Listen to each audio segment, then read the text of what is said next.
আমরাই, বাইরে তো আর কেউ নাই, আছে নাকি ভাই? জি, দুটা কথা বলবো তো ইনশাল্লাহ।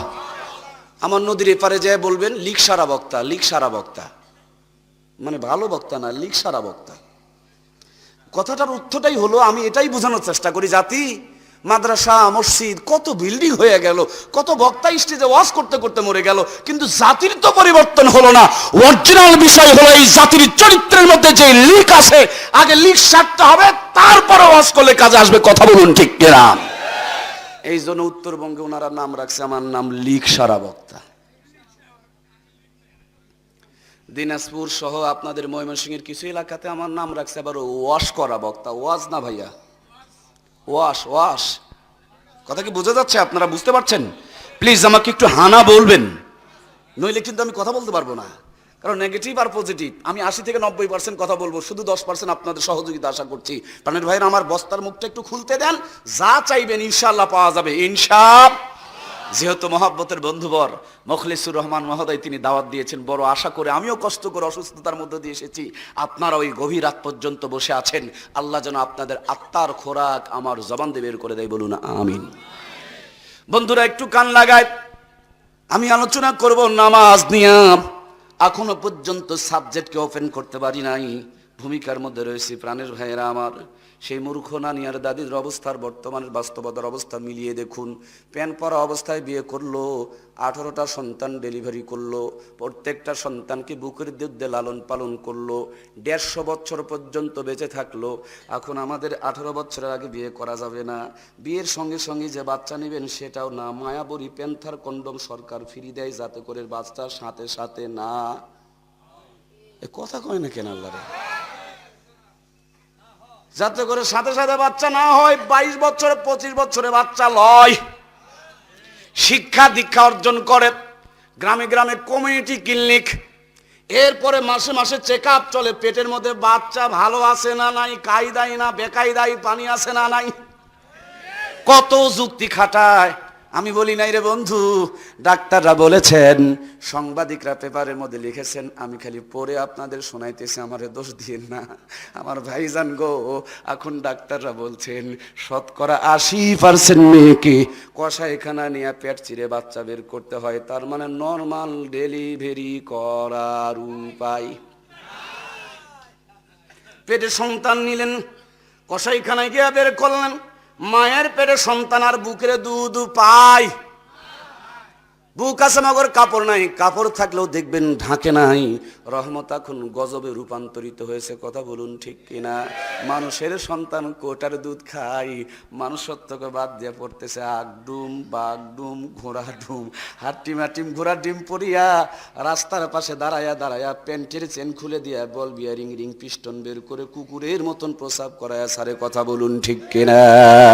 আমার প্রাণের বন্ধুরে, শহরে বসবাস করেন আপনারা, বড় বড় বিল্ডিং বানায়া সেই বিল্ডিং এর ছাদের উপরে বিশাল বড় বড় পানির ট্যাঙ্কি তুলে দিয়েছে। ওই পানির ট্যাঙ্কির পানিগুলো পাইপ দিয়ে টয়লেট বাথরুম আর রান্নাঘরে সাপ্লাই করা হয়েছে। যখন দরকার পরে টেপটা ছেড়ে দিলে ঝরঝর করে পানিগুলো বের হইতে শুরু করে দেয়। এর চাইতে ডিজিটাল কায়দায় 36টা চ্যানেল দিয়া ডিশ অ্যান্টেনারে তারগুলো মুসলমানের ঘরে ঘরে ঢুকাইয়া দিয়েছে। 50 বছর আগে যেটা ছিল ভাঙা ঘর, ওইটা এখন 3 তালা। 50 বছর আগে যে মায়ের মাথায় ছিল কাপড়, সেই মায়েদের বুকেও কাপড় নাই। 50 বছরের ব্যবধানে যেই ঘরে ছিল জায়নামাজ, সেই ঘরে জায়নামাজ বিদায় করে সোফা সেট আমদানি করেছে। 50 বছর আগে যেই হাতের মধ্যে তসবি ছিল, তসবি ফেলে দিয়ে এখন রিমোট টিপতে টিপতে রিমোটের বাটন পর্যন্ত ক্ষয় দিয়েছে। 50 বছর আগে যেই ঘরে মক্কা মদিনার চ্যানেল ধরতো, সেই ঘরে কিরণমালা কটকটি পাখির জ্বালা, অত্যাচারে বাংলার জমিনে অশান্তির আগুন দাউ দাউ করে জ্বলে। হিন্দুরা মন্দির থেকে উলু উলু ধ্বনি দেয়, আর আমাদের ঘরে রিমোট চেপে চেপে সেটা সাপ্লাই করা হয়। মুসলিম মোরা ঘুমিয়ে পড়েছি, বিবেকে ঝুলছে তালা, রক্ত মোদের শিথিল হয়েছে, পাপে অন্তর কালা, সামনেতে মোরা এগিয়েছি যত, পিছনে পড়েছি তত, সংখ্যাতেই শুধু বেড়ে চলেছি গরু ছাগলের মতো। ইমান ইমান কররে মানুষ, ইমান কি এতই সোজা? মুসলমান হয়ে কেহ কি কোনদিন বহে শয়তানের বোঝা? জোরে বলুন মারহাবা। আমার প্রাণের ভাইয়েরা, সেই জন্য আল্লাহ রাব্বুল আলামিন এই কোরআনুল কারীমের ভিতরে 1-2 জায়গায় নয়, 82 জায়গায় নামাজের কথা বলেছেন। নামাজ অ্যান্টিবায়োটিক, মানে আল্লাহর পক্ষ থেকে একটা ট্রিটমেন্ট। সর্দি, জ্বর, ডায়াবেটিস, মাইবেটিস, যাবতীয় যা কিছু সব রোগ ভালো হয়ে যায়, তার নাম হলো অ্যান্টিবায়োটিক। আল্লাহ রাব্বুল আলামিন একবার নামাজের কথা বললে নামাজ ফরজ হয়ে যেত, 82 বার নামাজের কথা বলে প্রমাণ করেছে আল্লাহর কাছে নামাজের চাইতে দামি কোনো ইবাদত নাই। কথা বলুন ঠিক কিনা? আল্লাহ রাব্বুল আলামিন 82 বার বলেছেন। আল্লাহর হাবিব জনাবে মুহাম্মদুর রাসূলুল্লাহ, সকলে প্রাণ ভরে বলুন সাল্লাল্লাহু আলাইহি ওয়াসাল্লাম, আমার নবী একবার দুইবার নয়, 6500 জায়গায় নামাজের তাগিদ করেছে। যেই বাংলার জমিনে বসবাস করি, যতগুলো আউলিয়া ইকরাম ঘুমিয়ে আছেন, প্রত্যেকের দিকে তাকিয়ে দেখুন, বিবেক চোখ বন্ধ করে বিবেকের নজর দিয়ে তাকিয়ে দেখুন। আমার বগুড়া শহরে ঢোকার আগে মাস্তানগড় নামক একটা এলাকা আছে, পাহাড়ের চূড়ায় একজন আল্লাহর ওলি ঘুমিয়ে আছে। ইতিহাস যদি পর্যালোচনা করেন তাহলে জানতে পারবেন, ওনার নাম শাহ সুলতান মাহি সোয়ার বলখি রহমাতুল্লাহি আলাই। শাহ সুলতান নাম, মাহি সোয়ার মানে নিশ্চয় বুঝতে পারতেছেন, মাছের পিঠে সোয়ার হইয়া বলক শহর থেকে বগুড়ার জমিনে এসেছেন। গাঁজাখড়ি নয়, 2 রাকাত নামাজ পড়ে আল্লাহর সহযোগিতা চেয়েছে। আল্লাহ মাছকে সোয়ারি বানিয়ে বগুড়ার শহরের কর্তা নদীতে ভাসায়া শহরের কাছে পৌঁছায় দিয়েছে। এখন ওখানে গিয়ে দেখেন কৌশল করে গাঁজাখোরেরা নামাজিকে গাঁজাখোর বানানোর চেষ্টায় মত্ত রয়েছে। রাজশাহীর পদ্মা নদীর কিনারে হযরতে শাহ মাকদুম ঘুমিয়ে আছেন। আমাদের অরিজিনাল বাড়ি ভারতের মুর্শিদাবাদ, নবাব সিরাজউদ্দৌলার বাড়ির পাশে। প্রাণের ভাইয়েরা আমার, ভারত আর বাংলাদেশের ডিভাইডেড যেই নদীটা করে রেখেছে, এই নদীর নাম হলো পদ্মা নদী। পদ্মা নদীর কিনারে সে দেখে উত্তাল তরঙ্গ, বড় বড় ঢেউ, পারাপারে কোনো বন্দোবস্ত নাই। কেমনি বাংলার জমিনে পানি জমানো যায়? নামাজ বিছায়া পদ্মা নদীর বারু চরে আল্লাহর কাছে প্রার্থনা করলেন, আয় আল্লাহ, কেমনি বাংলার জমিনে যায়? আল্লাহ বলেন, কোনো টেনশন নাই বান্দা আমার, মানলাহুল মাওলা ফালাহুল কুল। তুমি যদি আমার হয়ে যাইতে পারো, দুনিয়াকে আমি তোমার গোলাম বানিয়ে দিব। যেই কুমির মানুষ ধরে ধরে খাই, সেই কুমিরকেই বাহন বানিয়ে দিলেন।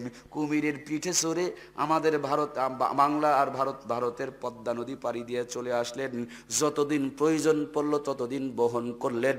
যখন বিদায় নিয়ে চলে গেলেন, কুমিরের কবরটা আজও পর্যন্ত আল্লাহর ওলির কবর থেকে কয়েক হাত দক্ষিণ পাশে ইতিহাসের সাক্ষী হয়ে আছে।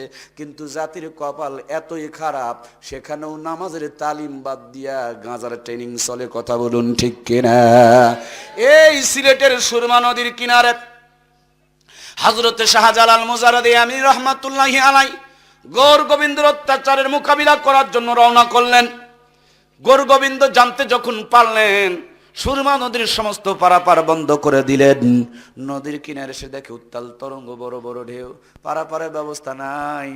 বগলে ছিল জায়নামাজ, গাঁজার কলকি নয়, পিস্তল নয়, জায়নামাজ। তার মানে জায়নামাজে যে ক্ষমতা, পৃথিবীর অ্যাটম বোমা সব এক জায়গা করলেও পারবে না। কথা বলুন ঠিক কিনা? আজ মুসলমান ফেন্সিডিল, গাঁজা, ইয়াবা, মদ, হিরোইন ধরেছে, জায়নামাজ ছেড়েছে, তার জন্য বিপদে পড়ে আছে। কথা বলুন ঠিক কিনা? আমার প্রাণের ভাইয়েরা, বগল থেকে জায়নামাজ বের করলেন। বাংলাদেশের 90% ইতিহাসবিদ বলেন এটা ছিল নরমাল জায়নামাজ। অনেক ইতিহাসবিদ বলেন এটা ছিল হরিণের চামড়ার জায়নামাজ। এই জায়নামাজ বের করে বালুচরে বিছিয়ে দিলেন। 2 রাকাত নামাজ পড়লেন, চোখের পানিগুলো ছেড়ে দিয়ে আল্লাহর সাহায্য প্রার্থনা করলেন। জায়নামাজ নৌকা বানায়া, বানোয়াট বলছি না বন্ধু, আমাদের পূর্বপুরুষদের কথা বলছি, বানোয়াট বলছি না। জায়নামাজ নৌকা বানায়া সুরমা নদী পার হইয়া সিলেটের জমিনে যখন ঢুকে পড়েছে, যুদ্ধ করা লাগে নাই, ঢুকেই তাকবীর দিয়েছে। তাকবীরের ধ্বনি শুনে গৌর গোবিন্দ কাঁপতে কাঁপতে পিছনের দরজা দিয়ে পালিয়ে গেছে। সেই মুসলমান এখন আওয়ামী লীগ আর বিএনপি, জামাত আর জাতীয় পার্টি, তাবলিগ আর পাবলিক, লম্বা টুপি আর খাটো টুপি, দললিন আর জল্লিনের মারামারি করে, ইহুদি খ্রিস্টান হিন্দু ঐক্য পরিষদ করে আমাদেরকে নিধন করার পরিকল্পনা করে। গ্রামীণ ব্যাংক, ঠেঙ্গা মারা, আশা সবুজ সংঘ মিলিয়া মা বোনগুলোকে বন্ধক নিয়ে সুদের ঘুষের টাকা দিয়া জমজমাট ব্যবসা চালিয়ে যাচ্ছে। কথা বলুন ঠিক কিনা? মুসলমানের হাত থেকে কোরআনুল কারীমকে কেড়ে নিয়া আগডুম বাগডুম হাট্টিম হাট্টিম ঘোড়ার ডিমের ভাইরাস ঢুকায়া দিয়া মুসলমানের ঘাড়ে চড়ে নাস্তিকেরা বর্তমানে প্রসাদ করতেছে। কথা বলুন ঠিক কিনা? আমার প্রাণের ভাইয়েরা, বিশ্ব নবী এই রবিউল আউয়াল মাসে দুনিয়াতে জন্মগ্রহণ করেছিলেন। যেই ঘরে নবী আমার জন্মগ্রহণ করেছিলেন ওই ঘরটা ছিল নরমাল একটা ছোট্ট ঘর। দুইজন মহিলা মানুষ ছিলেন। একজন ছিলেন আমার নবীজির আম্মা হযরতে আমেনা, আর একজন ছিলেন নবীজির ফুফি আম্মা হযরতে সুফিয়া। হযরতে সুফিয়া বলেন, দুনিয়ার সন্তান ভূমিষ্ঠ হওয়ার আগে মায়েদের যে কষ্ট হয় সেরকম কোনোই কষ্ট নয়। আমার ভাবির চেহারাটা পুষ্পরিত গোলাপের মতন সুন্দর দেখা যাচ্ছিল আর হাসতেছিল। এর মধ্য দিয়েই কেমনে যেন আমার ভাতিজা মোহাম্মদ দুনিয়াতে চলে আসলো। ঘরটা যেন আলোকিত হয়ে গেল। আমি সুফিয়া প্রথম দর্শন যখন আমার ভাতিজার দিকে তাকায়া দেখি, তখন দেখেছিলাম আমার ভাতিজা মোহাম্মদ নামাজের সেজদার হালতে দুনিয়ার মাঝে আগমন করেছে। নবীজি যখন বিদায় নেয়, নবীজির আদরের বিবি হযরত আয়েশা সিদ্দিকা বলেন, মাথার ব্যথার কারণে নবীজি প্রচন্ড অসুস্থ, পা চলছে না, নড়তেও পারছে না। এমন মুহূর্তে দুইজন সাহাবীর কাঁধের উপরে ভর করে দিয়া নবীজির কদম মুবারক ছেঁচড়ায় ছেঁচড়ায় যাচ্ছে। তারপর আল্লাহর হাবিব জিন্দেগির শেষ নামাজটা জামাতে পড়েছে। নামাজ পড়ে অসুস্থতা বেড়ে গিয়েছে। সাহাবা ইকরামরা তুলে নিয়ে এসে আমি আয়েশার রুমে নবীজির পা মুবারক পূর্ব দিকে আর মাথা মুবারক পশ্চিম দিকে দিয়া আমি আয়েশার কোলের মধ্যে বিশ্ব নবীর মাথা মুবারককে তুলে দিয়েছে। চোখের পানিগুলো নবীজির গড়তেছে। মাঝে মাঝেই নবী আমার অসুস্থ হয়ে যাচ্ছে, মাঝে মাঝেই নবী আমার জ্ঞান শূন্য হয়ে যাচ্ছে। এমন মুহূর্তে নামাজের টাইম হয়ে গেছে। হযরত বেলাল মিনারে চড়ে আজান দিয়ে দিয়েছে। আজানের পর থেকে নবীজির আর চেতনা হুঁশ জ্ঞান কিছুই নাই। আমি আয়েশা সহ সমস্ত সাহাবায়ে কেরামরা পাগল পাড়া দিশেহারা, মনে হয় নবীজির আর ফিরিয়ে পাবো না। এমন একটা পর্যায়ে নামাজের সময় বয়ে যাচ্ছে। সাহাবায়ে কেরামরা পরামর্শ করে আমার আব্বু হযরত আবু বকরকে ইমাম বানায়া নামাজের ইমামতিতে দাঁড় করায়া দেয়া প্রথম তাকবীরে তাহরিমা আল্লাহু আকবার যখন বলেছে, ওই তাকবীরের শব্দ বিশ্ব নবীর কানে আসা মাত্র নবীজির চেতনা ফিরে এসেছে। নবীজি তাকায় দেখে ডানে বামে সাহাবায়ে কেরাম কেউ নাই। হযরত আয়েশার চোখের মধ্যে শুধু পানি। ডাক দিয়ে বলে, প্রাণীর বিবি রে, আমার কলিজার টুকরা সাহাবায়ে কেরামরা কোথায় গিয়েছে? আল্লাহর হাবিব ডাক দিয়ে বলেন, ওগো নবীজি, ওই যে আপনার আদরের সাহাবীরা নামাজে দাঁড়িয়ে গেছে। আল্লাহর হাবিব ছটপট করে জলদি করে ধাও পাও করে নামাজের মধ্যে যেতে চায়, কিন্তু উঠে দাঁড়ানোর মতন শক্তি নাই। ইশারা করে ডাক দিয়ে বলেন, আয়েশা, জানালার পর্দাটা সরায়া দাও, মাথার নিচে হাত দিয়ে মাথাটার একটু উঁচু করে ধরো। জীবনের শেষ নামাজে হয়তো বা যেতে পারবো না, কিন্তু হৃদয়ে ভরে মন শান্তি করে একটু নামাজের দৃশ্যটা দেখতে চায়। আম্মা জান আয়েশা বলেন, আমি আমার হাত দিয়ে জানালার পর্দাটা সরায়া দিলাম, মাথার নিচে হাত দিয়ে মাথা মোবারককে উঁচু করে ধরলাম। তাকিয়ে দেখি বিশ্বনবী অঝরে নয়নে কাঁদতেছে, চোখের পানিগুলো গড়ে গড়ে জমিন স্পর্শ করতেছে। কিছুক্ষণ পর নবী আমার খাড়ি মরি যখন ছেড়ে দিয়েছে, আমি আয়েশা আমার কোলের মধ্যে নবীজির মাথা মোবারককে তুলে নিয়া আঁচলের কোনা দিয়া বিশ্বনবীর চোখের পানিগুলো বারবার মুছে দিচ্ছিলাম। আদর করে করে বলছিলাম, নবীজি গো, আপনার মনে হয় ভীষণ কষ্ট হচ্ছে গো নবীজি। আল্লাহর হাবিব ডাক দিয়ে বলেন, আয়েশা রে, চোখের পানিগুলো দেখে তুমি মনে মনে ভেবেছো আমি কষ্ট করে কান্না করছি, কিন্তু না রে আয়েশা না। এই জীবনে আমার দুই চোখে যত পানি দেখেছো সমস্ত পানি ছিল দুঃখ কষ্ট বেদনার পানি। তাই বলে আজকের পানিগুলো তেমন তুমি ভেবো না, এই পানিগুলো ব্যতিক্রম পানি রে আয়েশা।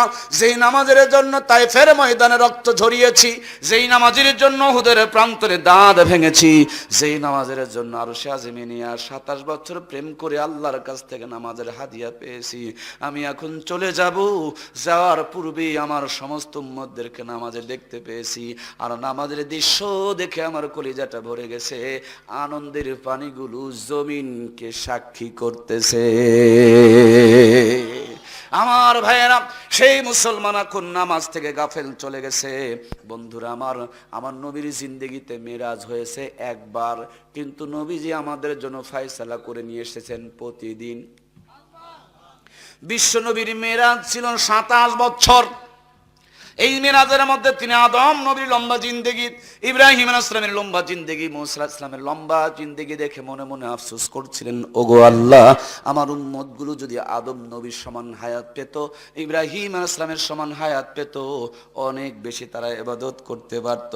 আল্লাহ বলেন, বন্ধুরে, বেশি হায়াতের দরকার নাই, সিস্টেম অবলম্বন করলে অল্পতেই বেশি লাভ করা যায়। একদল মানুষ সারাদিন মাঠে কাজ করে, সর্বোচ্চ যদি বেতন পায় 500 টাকা পায়, মনে কোনো কষ্ট রেখো না, তোমার উম্মতের সম্মান আমি কত বাড়িয়েছি তুমি তো জানো না। সম্মান বাড়িয়ে 50 ওয়াক্ত নামাজ দিয়েছি, পড়তে পারবে না তার জন্য 45কে কমায় নিয়েছি, কিন্তু সওয়াব কমায় নাই, 45 নয়, 5-এর ভিতরেই 50-এর সওয়াব আমি আল্লাহ দান করে দেব। ওই 5 ওয়াক্ত নামাজ কেনই বা দিলাম তুমি তো জিজ্ঞেস করলে না। এই 5 ওয়াক্ত নামাজের প্রথম যেই নামাজ, সেটি হলো ফজরের নামাজ। আর ফজরের ফরজ নামাজ কয় রাকাত আমার প্রাণের ভাইয়েরা? 2 রাকাত নামাজ।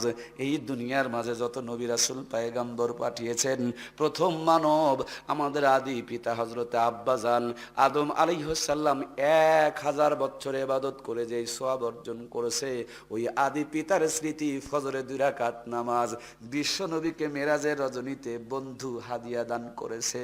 উম্মতকে বলে দিও, আমি আদম নবীর সমান হায়াত দেই নাই, মগর আদম নবীর জিন্দেগি থেকে ফজরের 2টা রাকাত নামাজ দিয়া দিলাম। তোমার উম্মত যদি কষ্ট করে ফজরের 2টা রাকাত নামাজ আদায় করে, এই 2 রাকাতের ভিতরে প্রত্যেক দিন আদম আলাইহিস সালামের জিন্দেগি বরাবর সওয়াব কামাই করার সুযোগ রয়েছে। ভাইয়ের আমার, সেই জন্যই তো মুয়াজ্জিন আযান দেয়, আসসালাতু খায়রুম মিনান নাওম। ঘুম হইতে কি ভালো? এখন 90% মুসলমানের কাছে নামাজের চাইতে বড় হুজুর তো কয়া গেল খালি, জানেন না নাকি রে ভাই? স্ক্রিন টাচ, বিশাল বড় বড় টাচ, ফেসবুক, ইউটিউব, ইন্টারনেট চালাইতে চালাইতে রাত 3টা বেজে যায়, কেবল একটু ঘুম ধরে। ওই সময় মুয়াজ্জিন আযান দেয়, ল্যাব যেটুকু নিচে ছিল ওইটুকু গায়ে দেয়া সুন্দর করে ঘুমায় পড়ে। তার মানে সাইর পালার কুকুর আর আমাদের ল্যাব টান দিয়ে দেখবেন পার্থক্য। আমি কুকুর বলি নাই, আবার মাইন্ড করবেন না, আমরাই তো নাকি বলেন? মন খারাপ করছেন নাকি আবার?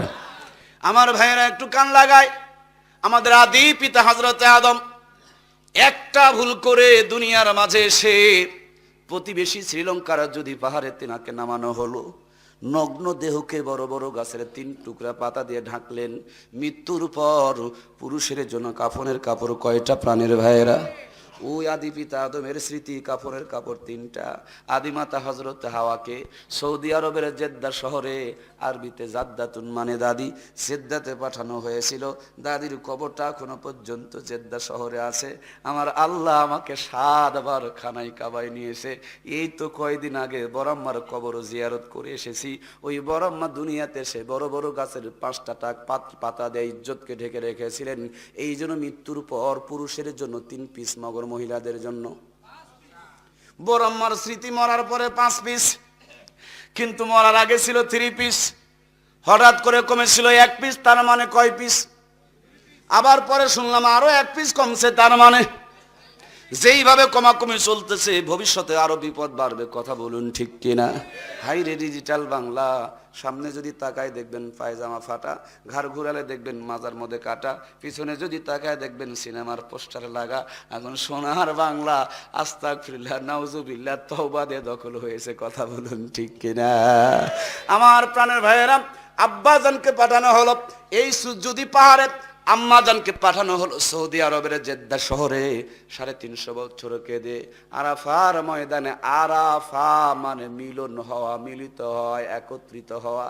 বাবা মা 2 জন মিলে, দক্ষিণ দিক থেকে আম্মাজান, উত্তর দিক থেকে আব্বুজান, 2 জন মিলে এই ছোট্ট পাহাড়ের মাথায় একত্রিত হয়েছে, মিলিত হয়েছে। ওই বাবার মার সন্তান দুনিয়ার বুকে কিয়ামত পর্যন্ত যতজন আসবে, সেই হিন্দু হোক, ভারতের হোক, ব্রিটেনের হোক, জাপানের হোক, জার্মানের হোক, আমেরিকার হোক, প্রত্যেককে আল্লাহ তাআলা কিয়ামতের ময়দানে, আরাফার ময়দানে একত্রিত করবে। বাবা আর মা 2 জন একত্রিত হয়েছেন ওই আরাফার ময়দানে। এই ময়দানের নাম আরাফা, মানে মিলিত হওয়া, মিলন মেলা, মিলনের ময়দান। ছোট্ট পাহাড়টার চূড়ায় চড়ে একে অপরকে বুকে জড়িয়ে ধরে চোখের পানিগুলো ছেড়ে দিয়ে রওনাজারি করেছে। বাবা মার চোখের পানির বদলতে আরাফার ময়দান 12.5 কিলোমিটার এলাকাকে কিয়ামত পর্যন্ত আল্লাহ পবিত্র বানিয়ে দিয়েছে। দুইজন একত্রিত হয়েছে, ওই পাহাড়টার নাম চেঞ্জ করে আরাফা মানে মিলনের ময়দান, পাহাড়টার নাম জাবালে রহমত, জাবাল মানে পাহাড়, রহমত মানে রহমত, রহমতের পাহাড় নামকরণ করে দিয়েছে। যেই জায়গাতে আব্বা আর আম্মা একত্রিত হয়েছে ওখানে সাদা একটা প্লেয়ার তুলে ধরে রেখে দেওয়া হয়েছে। শুধু বাবা মার জিন্দেগির গুনাহগুলো মাপ নয়, তিনারা মাগরিব পর্যন্ত একে অপরকে বুকে জড়িয়ে ধরে কেঁদেছে। হাজী সাহেবদের জন্য মাগরিব পর্যন্ত আরাফাতে অবস্থান করা আল্লাহ বিধান বানিয়ে দিয়েছে। বাবা মা শুধু কেঁদেছে, বাবা মার জিন্দেগির গুনাহ নয়, আল্লাহ রাব্বুল আলামিন হজের গুরুত্বপূর্ণ দামি ও ফরজ উকুফে আরাফা ফরজ করে দিয়েছে। আমার আল্লাহ ডাক দিয়ে বলে, আদম রে, ও হাওয়া, আর কেঁদো না, আমি তোমাদের জিন্দেগির গুনাহগুলো শুধু মাফ করে দিয়ে নয়, কিয়ামত পর্যন্ত তোমার সন্তানদের জন্য হজের গুরুত্বপূর্ণ ফরজ বানিয়ে দিলাম। 9 জিলহজ তোমার সন্তানেরা যদি আরাফার সীমানার ভিতরে প্রবেশ করতে পারে, আমি আল্লাহ তাআলা তোমাদের মতো নিষ্পাপ না বানানো পর্যন্ত তোমার সন্তানদেরকে আরাফা থেকে বের করে দেব না। আরাফার ময়দান পাড়ি দিয়া মুজদালিফায় গিয়া খোলা আকাশের নিচে রাত্রি যাপন করেছেন। আল্লাহ রাব্বুল আলামিন হজের গুরুত্বপূর্ণ দামি ওয়াজিব বানিয়ে দিয়েছেন। যত বড় কোটিপতি হন, আব্বা আম্মার মতন করেই খোলা আকাশের নিচে রাত্রি যাপন করতে হবে।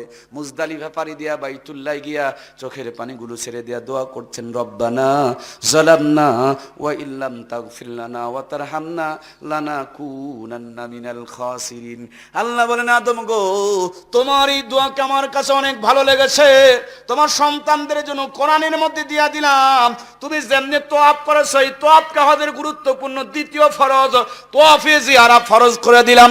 7 মর্তবা তোয়াফ করে হজের আসওয়াদ বলবল কালো পাথর বরাবর দাঁড়িয়ে চোখের পানিগুলো ছেড়ে দিয়া ফজরের টাইমে আমাদের আব্বাজান ফুফরা ডুকরা কাঁদতেছে। আমার আল্লাহর কুদরতি কলিজায় জোশ এসে গেছে। আনুষ্ঠানিকভাবে হযরত আদমকে ক্ষমার ঘোষণা দিয়ে দিয়েছে। খুশি হইয়া আব্বুজান 2 রাকাত নামাজ পড়েছে। সেই দিন যদি উনি 3 রাকাত পড়তেন, ফজরের নামাজ 3 রাকাত হতো। রাত 3টায় পড়লে 3টায় পড়া লাগতো, সকাল 8টায় পড়লে 8টায় পড়তে হতো। আদম আলাইহিস সালামের উম্মতের জন্য 1 ওয়াক্ত 2 রাকাত নামাজ ফরজ ছিল। বিশ্ব নবী মেরাজে গিয়া আদম নবীর 1000 বছর লম্বা জিন্দেগি দেখিয়া মনে মনে আফসোস করেছেন। আল্লাহ তার বন্ধুর মনের আফসোসটুকু মিটানোর জন্য আদম নবীর স্মৃতি ফজরে 2 রাকাত নামাজ নবীজিকে উপহার দান করেছে। সেই জন্যই মুয়াজ্জিম সাহেব বলেন, আসসালাতু খায়রুম মিনান নাওম, ঘুম হইতে নামাজ ভালো, আমাদের কাছে নামাজের চাইতে ঘুমই ভালো। ভাইয়ের আমার, আপনি আমি নাক ডেকে ঘুমাই, কিন্তু মুরগির ঘরের মুরগিগুলো পর্যন্ত আল্লাহর নামের শুকরিয়া আদায় করে। কথা বলুন ঠিক কিনা? নবী আমার মেরাজে গিয়া বিশাল বড় একটা মোরগ দেখিয়া হযরতে জিবরাইলকে বললেন, ভাই জিবরাইল, এত বড় মোরগ আমার আল্লাহ তাআলা কেন বানিয়ে রেখেছে? হযরতে জিবরাইল বলে, নবীজি গো, এটা তো মোরগ নয় গো নবীজি, ফেরেশতাকে আল্লাহ তাআলা মোরগের আকৃতি দিয়ে বানিয়ে রেখেছেন।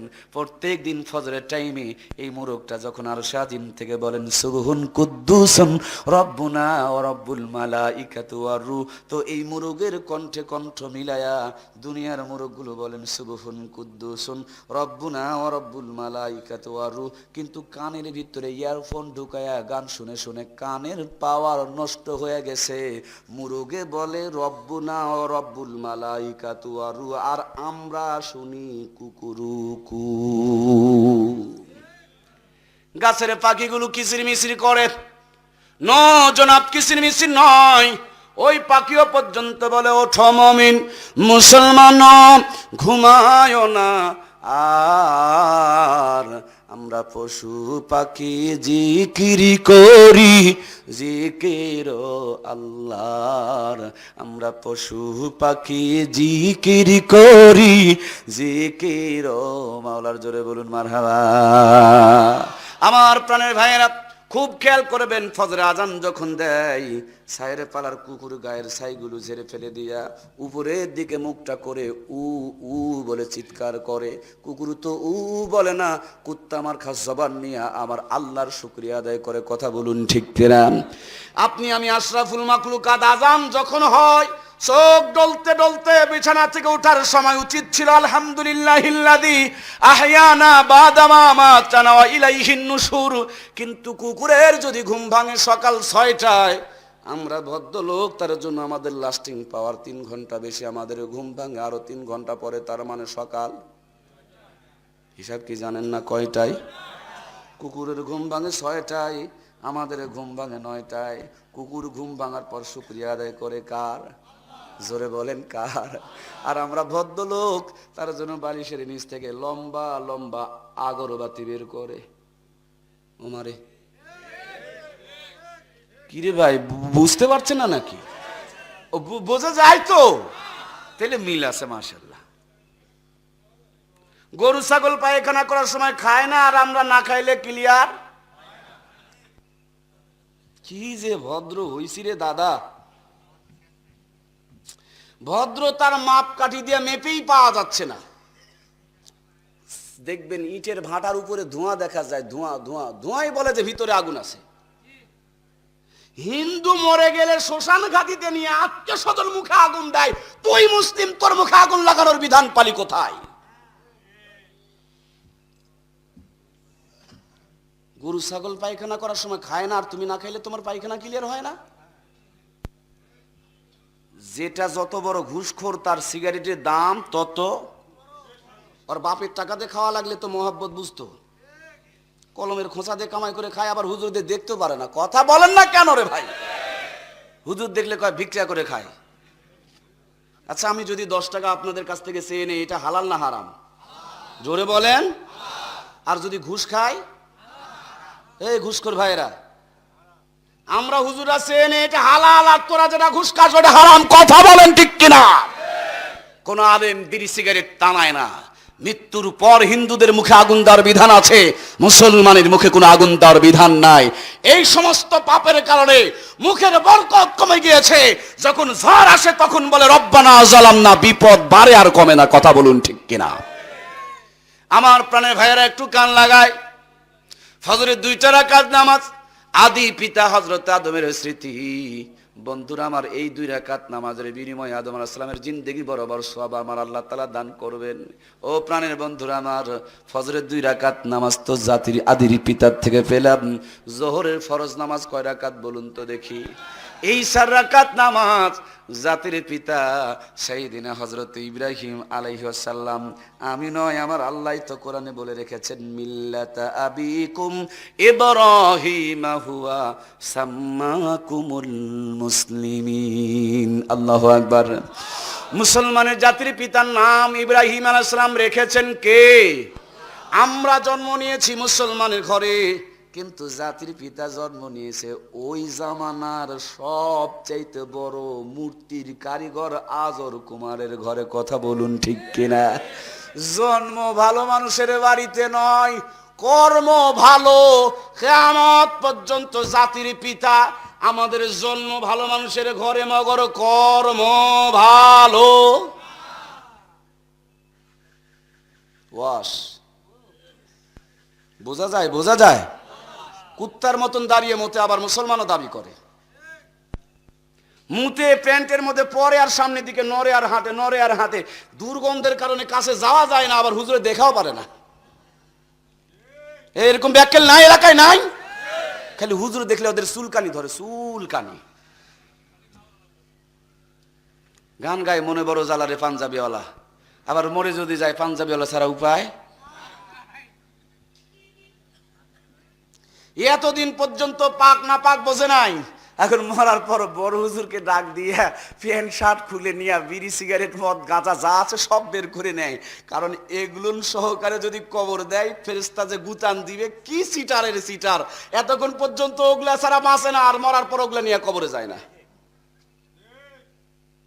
ওয়াজ কি বুঝতে পারছেন? জি ভাই, ওয়াজ তো না, এখন ওয়াজ চলতেছে, পরে হবে ওয়াজ ইনশাআল্লাহ। মেলন্দর থানায় কোনো একটা আসামি যদি ধরা পড়ে, সঙ্গে সঙ্গে যদি বলে স্যার সরি স্যার, নগদ যে পিটন হইতো অন্তত পক্ষে ওইটুকু তো মাপ পাবে নাকি বলেন? কিন্তু ধরা পড়া মাত্রই যদি চোখটা বেঁকা করে বলে ওই ওসি, ওসি কয় যে ভাব তো ভালো নারী, ঝাড়ি মারে মানে, বলে আপনি আমারে চিনেন? আমি প্রধানমন্ত্রী চাচা। ওসি সাহেব কয় সর্বনাশ। গল্প কিন্তু, এটা কিন্তু ওয়াজ না বাবা। ওসি সাহেব চিন্তা করে সর্বনাশ, প্রধানমন্ত্রী চাচা চাকরি গেছে না আছে, কিন্তু চিন্তা করে প্রধানমন্ত্রী চাচা যদি হয় গেট আবি আলাদা থাকবে, কথা বলেন ঠিক কিনা, কিন্তু দাঁতের উপরে 3 ইঞ্চি ময়লা, চোখ ঢুকে গেছে খালের ভিতরে, পা ফাটা, ঠ্যাং ফাটা, বোঝেন না?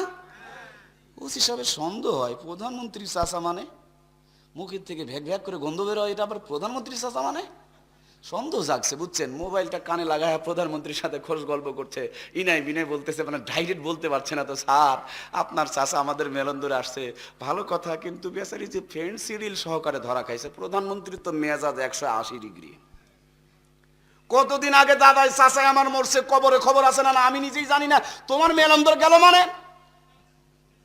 ওসি সাহেবের তার বুঝতে বাকি নাই, এমনি তো প্রথমে করছিল চুরি, এবার করলো সিটারি, অপরাধ কয়টা? জোরে বলেন, জোরে বলেন। আগে যেই পরিমাণ বসান তো বোঝেন নাকি, এই তো নদীর ওপারের ভাষা, বসান তো বোঝেন নাকি বলেন? আগে যেই পরিমাণ বসান হইতো, বসান কি কমবে? বুঝে বলেন, কমবে? সবাই বলেন কমবে না বাড়বে? হ্যাঁ দুলা ভাই, মরার আগ পর্যন্ত হুজুর দেখতে পারেন না, দাঁড়িয়ে দাঁড়িয়ে প্রস্রাব করেন, হুজুর দেখলেই চুলকানি ধরে, আর মরার পর বিসমিল্লাহি ওয়া আলা মিল্লাতি রাসূলুল্লাহ। তার মানে এমনি তোমাকে কবরে পুঁতে তুলে যেই শাস্তিটা হতো, এই বাটপারি করে পোশাক চেঞ্জ করে নবীর সুন্নতের দলে যোগদান করেন, তোমার শাস্তি আরো দ্বিগুণ বাড়বে, কথা বলুন ঠিক কিনা? মরার পরে রিজেক্ট মালের পরিবর্তন করে কোনো লাভ নাই, পরিবর্তন যদি হতে হয় মরার আগে হতে হবে, কথা বলেন ঠিক কিনা? আমার বিনয়ের সঙ্গে বলতে চাই বন্ধুরা আমার, মরতেই যদি হয়, চকলেট মুড়ি যদি দিতেই হয়, হুজুরদের ঘাড়ে চড়তেই যদি হয়, বিসমিল্লাহি ওয়া আলা মিল্লাতি রাসূলুল্লাহ যদি বলতে হয়, মরার পরে নয়, পরে নয়, মরার আগে হতে হবে, কথা বলুন ঠিক কিনা? আমি আমার আম্মা জানদেরকে বলতে চাই, মায়েরা তো মরার আগ পর্যন্ত কিরণমালা কটকটি পাখির জন্য জীবন দিয়ে দেয়, মরে গেলে কি কটকটি পরায় কবরে দেয়? ইন্নালিল্লাহ, কথা কয় না কেন আল্লাহ রে? কি কটকটি পরায় কবরে দেয়?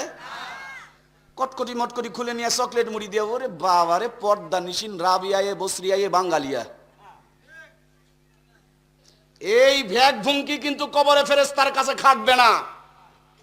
মরতে যদি হয়, পর্দা যদি করতে হয়, চকলেট যদি মুড়ি দিতে হয়, মরার আগে, এটা মরার পরে নয়, কথা বলেন ঠিক কিনা?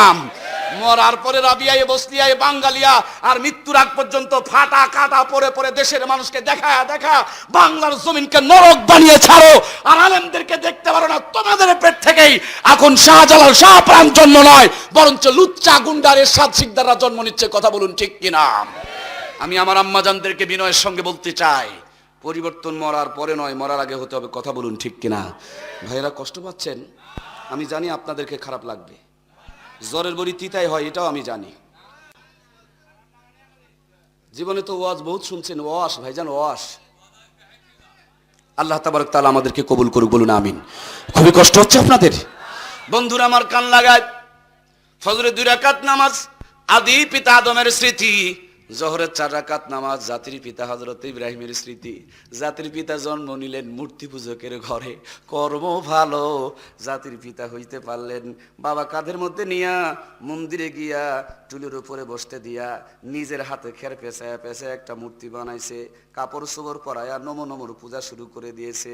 ছোট্ট ইব্রাহিম আব্বার গলাটা জড়িয়ে ধরে বলে, আব্বা এই যে খেরের বন্দাটা কেবল বানাইলা, কাপড় চোপড় পরায়া আবার নম নম শুরু করে দিলা, কে হয় কি হয়, খেরের বন্দাটা কি হয়? বাবা কয় এটা হলো ভগবান। হযরত ইব্রাহিম কয়, আব্বা ভগবান তো বুঝলাম না। বলে ভগবান মানে প্রভু। হযরত ইব্রাহিম বলেন, আব্বা প্রভু মানে কি? ইব্রাহিমের বাপে বিরক্ত হয়ে কয়, প্রভু মানে হলো খোদা। হযরত ইব্রাহিম বলেন, আব্বা কেমন কথা, কেবলই তো তুমি খেরের বন্দারা নিজের হাতে বানাইলা, ওইটাই কেমনে তোমার প্রভু হয়? বরঞ্চ তুমি তো তার প্রভু, কথা বলেন ঠিক কিনা? বাবা খালি মাথার তালু থেকে পায়ের তালু পর্যন্ত তাকায় আর চিন্তা করে, এটাও তো দেখি মলবি মলবি গন্ধায়। বুঝে নাই রে আল্লাহ, গন্ধটা কেমন বলেন না?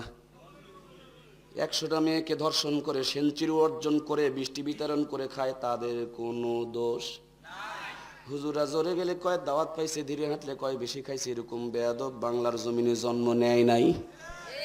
ওই মাগি খোরদের দেখতে পারে না, জুয়া খোরদের দেখতে পারে না, নিশা খোরদের দেখতে পারে না, ভার্সিটিতে অস্ত্রের গুদাম ফ্যাক্টরি তাও ওগুলো খুঁজে পায় না, খালি মাদ্রাসায় বেলেটার কাঁচি খুঁজে পায়। এরকম বাংলার জমিনে বেয়াদব আছে না নাই? আমার প্রাণের ভাইয়েরা, ইব্রাহিম আলাইহিস সালামের বাবা আজর কুমার মাথার তালু থেকে পায়ের তালু পর্যন্ত তাকায় আর চিন্তা করে, এটাও তো দেখি মলবি গুণ দেয়। যেমনি ভাইরা আমার বিশ্বব্যাপী তাকে দেখুন, মুসলমানরা যখন সত্য কথা বলে, হক কথা বলে, নাস্তিকরা তখন তাদেরকে জঙ্গিবাদ বলে। কথা বলুন ঠিক কিনা? ইরাকের জমিনে মুসলমানকে মারতেছে খ্রিস্টানেরা, ফিলিস্তিনের জমিনে মুসলমানকে মারতেছে ইহুদিরা, আফগানিস্তানের মধ্যে মুসলমানকে মারতেছে খ্রিস্টানেরা, ভারতের জমিনে মুসলমানকে মারতেছে হিন্দুরা, বার্মার জমিনে মুসলমানকে মারতেছে বৌদ্ধরা। ওরা মারে, দেশ কারে, মা বোনকে ধর্ষণ করে, আবার উল্টা আমাদেরকে জঙ্গিবাদের অপবাদ দেয়। কথা বলেন ঠিক কিনা? বিশ্বের সবচেয়ে বড় জঙ্গি ওই বেয়াদবের বাচ্চারা। কথা বলেন ঠিক কিনা? নিজেরা জঙ্গি হইয়া মাঝে মাঝে ভঙ্গি সাজায়া আমাদের ঘরের দোষটা তুলে দিয়া নিজেরা সাধু সেজে যায়। আমার ভাইরা, হযরত ইব্রাহিম বলছেন, আব্বা এটা আবার কেমন কথা? খেয়ারের বন্দা তো কোনোদিন প্রভু হইতে পারে না। বাবা খালি মাথার তালু থেকে পায়ের তালু পর্যন্ত তাকায়। তার মানে সত্য বললেই মলবি গন্ধায়। কথা বলেন ঠিক কিনা? যত দোষ নন্দ ঘোষ, সত্যটা কইলেই দোষ। যত দোষ নন্দ ঘোষ, আসলটা কইলেই দোষ। করলে অন্যায়ের প্রতিবাদ, নামটা দিবে তোমার মৌলবাদ। বন্ধু, নামটা হবে তোমার মৌলবাদ। কথা বলুন ঠিক কিনা? ইসরাইল নামেরও হয় না, ওদের দোষ কেউ খুঁজে পায় না। বার্মা নামেরও হয় না, এই বেয়াদবদের কেউ দোষ দেখতেই পায় না। মুসলমানদের পায় যে শুধুই অপরাধ, নামটা দিবে তোমার মৌলবাদ। বন্ধু, নামটা হবে তোমার মৌলবাদ। কথা বলুন ঠিক কিনা? সত্যের পক্ষে গান গাই বলে আমি বিপ্লবী, কোরআনের কথা বলি তাই বলবে আমাকে মৌলবাদী, হাদিসের কথা বলবেন তাই বলবে আপনাকে ফতুয়াবাজি। কেন বিপ্লবী, বিদ্রোহী, মৌলবাদী, কেন ফতুয়াবাজি? জন্মের পরে কানে আজান কি দেয়নি, তুমি মৌলবাদী ছাড়া হওনি। আবার মরণের পরে জানাজা পড়াবে, মরণের পরে জানাজা পড়াবে, তখন কোথায় পালিয়ে যাবি? সত্যের পক্ষে গান গাই বলে আমি বিপ্লবী, কোরআনের কথা বলি তাই বলবে আমাকে মৌলবাদী, হাদিসের কথা বলবেন তাই বলবে আপনাকে ফতুয়াবাজি। কেন বিপ্লবী, বিদ্রোহী, মৌলবাদী, কেন ফতুয়াবাজি? জোরে বলুন মারহাবা। আমার প্রাণের ভাইয়েরা, যেমনি বলেছে আব্বা এই খেরের বন্দা তো প্রভু হইতে পারে না, বাবাই জোরে একটা মারেছে ঝাড়ি। হযরত ইব্রাহিম আলাইহিস সালাম কাঁদতে কাঁদতে চইলা গেছে বাড়ি। মা সন্তানের কান্না শুনে ঘর থেকে দৌড়ায় বের হয়ে এসেছে, কোলের মধ্যে তুলে নিয়া চোখের পানিগুলো মুছে দিয়া ঠোঁটে গালে চুমু দিয়া বলে, ইব্রাহিম কান্না করো কেন? হযরত ইব্রাহিম বলেন, আম্মা গো, বাবাই খেরের খেরের মূর্তি বানায়া সামনে দুধ কলা দিয়া ওইটারে প্রভু বলতেছে, কিন্তু তুমি মা সত্য করে আমার কাছে বলো না, আমার প্রভু, আমার রব আর আমার খোদাটাকে? মায়ের ঠোঁটে গালে চুমু দিয়া বলে, ইব্রাহিম রে, এই কথাগুলো বলা যাবে না রে বাবা। এই সত্য বলার কারণে 40,000 সন্তানকে নমরুদ হত্যা করেছে। আজই যদি শুনতে পারে তোমারও রিহাই। এই জন্য ভাইয়েরা, এই সত্যগুলো এখন আর হুজুররা কইতে চায়। যেই হুজুররা বলে তাদের ইমামতিও থাকে। এই জন্য হুজুরও এখন ডিজিটাল সোয়াবিন মার্কা হুজুর। মাঝে মাঝে গরিবের বেলায় ফতুয়া দেয়, বড় লোকের বেলায় মুখে তালা লাগায়। গাছের মধ্যে টাঙ্গাও, পাশার মধ্যে পিটাও। যদি বলেন হুজুর কালকে তো ফতুয়া দিয়েছেন, আজকের কি খবর শুনেছেন? হুজুর কয় কি হয়েছে? বলে আপনার সভাপতির বেটা আর অমুকের বেটি তো প্যাঁচ লেগে গেছে। এখন ওদের কি প্যাঁচ? হুজুরের দাড়িতে তার চাইতে বেশি প্যাঁচ, খালি দাড়ির প্যাঁচ খুলে আর চিন্তা করে, যদি সত্য কথা কই ইমামতি থাকিবে। এই জন্য ইমাম সাহেব কারিয়ানা সুর মারে, ইয়া নবী এখন করব কি, এটা আমার সভাপতির বেটি। পাবলিক যেন বুঝতে পারে না, বুঝছেন? কখনো হাই, কখনো লো, কখনো সলম্বা চারালিপ করে টান মারে পাবলিককে ফাঁকি দেওয়ার জন্য যা দরকার লাগে। তার মানে সত্য হুজুররাও এখন বলে না। এই জন্য বাংলার জমিন সহ গোটা বিশ্বে মুসলমানরা মার খাচ্ছে। কথা বলুন ঠিক কিনা? আমার প্রাণের ভাইয়েরা, আল্লাহর পয়গম্বর আমাদের জাতির পিতা হযরত ইব্রাহিম আলাইহিস সালাম মার গলা জড়িয়ে ধরে ডাক দেয়, বলে মা তুমি আর আমি ছাড়া তো কেউ নাই, সত্য কথাটুকু তুমি আমারে বলো রে মা, আমার রব, আমার প্রভু, আমার খোদাকে। মায়ে ডাক দে বলে, আমি তোরে পেটে রেখেছি, আমি তোকে দুধ পান করিয়েছি, আমি তোরে লালন পালন করি। মেয়েদেরকে রব্বের সগীর বলা হয়। হযরত ইব্রাহিমের মা বলেন, আমি তোর রব, আমি তোর প্রভু, আমি তোর খোদা। হযরত ইব্রাহিম বলেন, আম্মা জান তুমি যদি আমার প্রভু হও তাইলে তো তোমারও একজন প্রভু আছে, রব আছে, খোদা আছে। মায়ে বেকায়দায় করে ডাকতে বলে, বাজান এগুলো বলিস না রে বাবা, এই কথাগুলা বলা ভালো। আমার ভাইয়েরা, হযরত ইব্রাহিম বলেন, মা তুমি আর আমি আর কেউ নাই, দয়া করে সত্যটুকু তোমার কাছে জানতে চাই, আমার রব যদি তুমি হও নিশ্চয় তোমারও তো একজন রব আছে, প্রভু আছে। হযরত ইব্রাহিমের মা বলেন, আমি হইলাম তোমার প্রভু, আর আমার প্রভু হলো তোমার বাবা আজর কুমার, উনি কামায় রোজগার করে আমার লালন পালন করেন। হযরত ইব্রাহিম বলেন, আম্মা জান বুঝলাম আমার রব তুমি, আর তোমার রব যদি আব্বা হয় তাহলে তো বাবারও একজন প্রভু আছে নাই। নিঝুম রাতে দূর আকাশের দিকে তাকিয়ে ছোট্ট ছেলে মাকে বলে, স্রষ্টা আমার কে? ওই ছোট্ট ছেলেটুকুই ছিল আমাদের জাতির পিতা সাইয়েদিনা হযরত ইব্রাহিম। মারহাবা। আমার প্রাণের ভাইয়েরা, হযরত ইব্রাহিম আলাইহিস সালামের মা ডাকতে বলে, ইব্রাহিম রে আর বলিস না রে বাবা, আসল কথা বলা যাবে না। হযরত ইব্রাহিম মাকে আদর করে আর বলে, মা তুমি আর আমি, বাইরে তো আর কেউ নাই, দয়া করে বলো না রে মা, আমার রব তুমি, তোমার রব যদি বাবা হয়, আর বাবার রব যদি দেশের বাদশা নমরুদ হয়, তাইলে নমরুদেরও তো একজন প্রভু আছে না নাই? মায়ে মুখটা চিপে ধরে বলে, ইব্রাহিম সব বলা যাবে কিন্তু বলা যাবে, কিন্তু বলা যাবে, গাঁজা খাওয়া যাবে, পুরুষ মহিলা একসাথে জিকিরি করা যাবে, লাল শালুকের কাপড় টাঙ্গিয়া ভণ্ডামি করা যাবে, মাঝে মাঝে মঞ্চ বানায়া কাপড় খুলে ন্যাংটা ড্যান্স দেওয়া যাবে, মগর হুজুররা সত্য বলতে পারবে। ওয়াজ কি বোঝা যায় ভাইরা আমার? শুধু এখানেই নয়, বিশ্বব্যাপী এটা চলছে, কথা বলুন ঠিক কিনা? আমার প্রাণের ভাইয়েরা একটুখানি কান লাগান। মাহে মুখটা চিপে ধরে আছে, বাবাই বেড়ার পার্শ্ব থেকে সব কথাগুলো শুনেছে, সোজা নমরুদের বাড়িতে চলে গেছে। সকালবেলা ঘুম থেকে উঠার আগেই ঠকঠকানি শুরু করে দিয়েছে। নমরুদ কয়ে কে? আজর কুমার বলেন, আমি আজর। নমরুদ কয়ে, লিমা জিতা হা হুনা ফিসবাই আজর, এত সকালে কেন চিল্লা চিল্লি করো রে আজর? আজর কয়, ও বস তোমার দুশ্মন আমার ঘরে। বস বোঝা লাগবে, খালি কিচ্ছা শুনেছেন, কিচ্ছা নয় বাবা, এটা কোরআনুল কারীম হলো আমাদের জন্য মাপকাঠি, ওজনের যন্ত্র, কথা বলেন ঠিক কিনা? ইব্রাহিম আলাইহিস সালামের বাপ কয়, তোমার দুশ্মন। জোরে বলেন, আরো একবার বলেন, তোমার দুশ্মন। যেই হুজুর আমার মায়ের সাথে বাপের বিয়া পড়াইছে, আমারও বিয়া পড়াইছে, আমার ডান কানে আজান বাম কানে একামত দিছে, আজকেই সকালবেলা আমি মুরগি খাবো জবাই করে দিয়েছে। একটু যদি হুজুর ভুল করে, এদেশেও কিছু আজরও বসবাস করে, চার দোকানে গিয়ে দেখবেন হুজুরের বিরুদ্ধে কথা বলে। ডাক্তার না হয়ে ডাক্তারে ভুল ধরে না, মাস্টার না হয়ে মাস্টারে ভুল ধরে না, সারা জীবন পেটে লাথি মারলে কালেমা বলতে পারবে না, খালি আলেমদের ভুল ধরে বেড়ায়, এরকম বেকুব পাওয়া যাবে কিনা? আমার ভাইয়েরা, ছোট্টবেলায় আমার বাড়ির পাশে এক লোকের সাপে কামড়িয়েছে। আমি ছোট মানুষ দেখতে গিয়েছি, গিয়ে দেখি এই ছোট্ট মানুষটা, ছোট সাপে কামড়ানো রোগীটাকে বিষ লাগছে কিনা আগে পরীক্ষা করতে হবে কিনা বলুন তো দেখি। পরীক্ষা করার জন্য নিমের পাতা কাঁচা ঝাল খেতে দিয়েছে। নিমের পাতা কাঁচা ঝাল খায় আর বলে মিষ্টি লাগে। অবাক হয়ে গেলাম, নিমের পাতা আবার কেমনে মিষ্টি হইল আমি বুঝি নাই, কিন্তু যার বোঝা তিনি বুঝে ফেলেছে।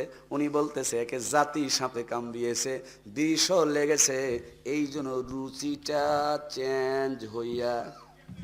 এই বাকিটুকু আপনাদের বলেন না ভাই, রুচিটা চেঞ্জ হইয়া। বন্ধুরা আমার, সিস্টেম অনুযায়ী বিষ নামায়া দিল, আবার পরীক্ষা করা দরকার আছে না নাই? আসলে এই বিষটা নামলো কিনা পরীক্ষা শুরু করে দিল।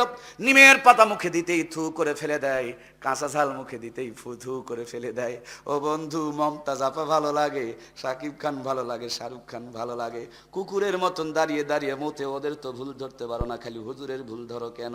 তোমার ভিতরে নাস্তিকতার ভাইরাস ঢুকেছে, কথা বলুন ঠিক কিনা?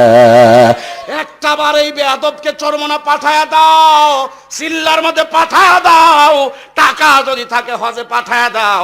নাস্তিকতার ভাইরাস যখন নেমে যাবে, যেটা আলেমের বিরোধিতা করত ওটা তখন আলেমের জুতা সোজা করার জন্য রেডি হয়ে থাকবে। ওয়াশ ওয়াশ ওয়াজ না। বুঝতে পারছেন? বুঝতে পারছেন? কষ্ট হচ্ছে না তো? জি, সার দোকানে কালকে বুঝতে পারবেন। অনেকে চুলকাবে আর বলবে দুনিয়াতে আর হুজুর পায়নি, তার মানে ওর আসল জায়গায় ঘা লাগছে।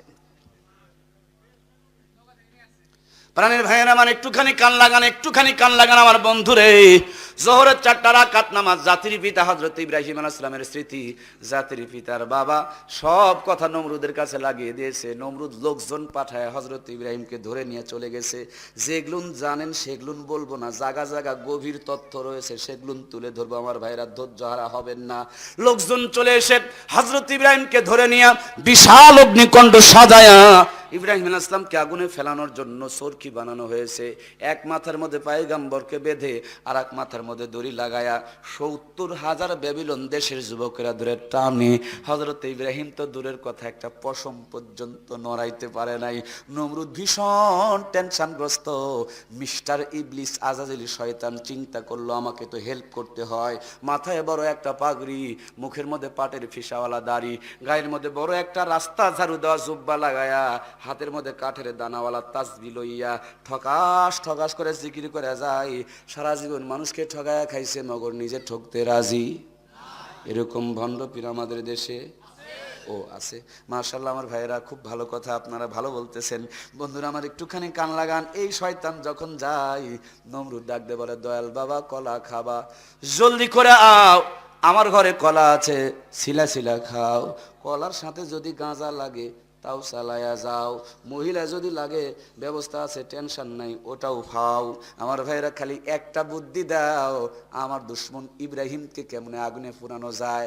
এখন ভণ্ড পীরের বিরুদ্ধে মামলা নাই, হক্কানি পীরগুলো দেশে থাকা দায়ী। কথা বলুন ঠিক কিনা? শয়তানদের টাকার জোর আর বাহাদুরি, তার মানে এদের শিকড় হলো আমেরিকা আর ভারতে, এই জন্য তাদের নামে মামলা। আমার প্রাণের বন্ধুরা একটুখানি কান লাগায়।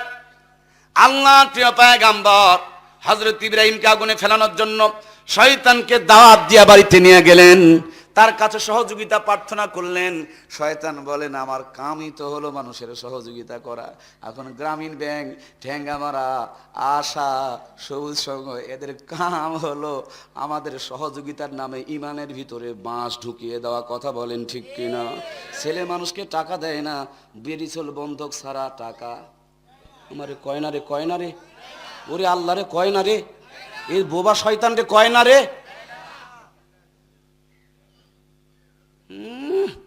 হাজি রুমাল দিয়ে নিজের মুখ ঢাকা, কিন্তু বউ বেটি মোটামুটি মাশাআল্লাহ সবগুলাই ফাঁকা। তোমার হাজি রুমাল ছিঁড়ে হলেও তালি দাও, ওই দিক দিয়ে ইমান বের হয়ে যাচ্ছে। কথা বোঝা যায়? বোঝা যায় ভাইরা আমার? আমি জানি আপনাদের ভালো লাগবে না।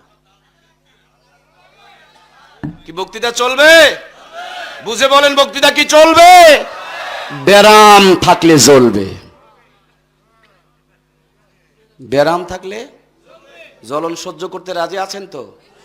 যদি কারো বেশি জ্বলে মুখ বন্ধ করে চলে যাবেন, নইলে কিন্তু জাতি চিনে ফেলবে যে আপনি এই জায়গার সবচেয়ে বড় ব্যারামি। কথা বলেন ঠিক কিনা? কালকে দেখবেন যে হুজুর এরকম করে বলে, তার মানে ওর কাছে মনে হয় আমার প্রাইভেট পড়া লাগবে।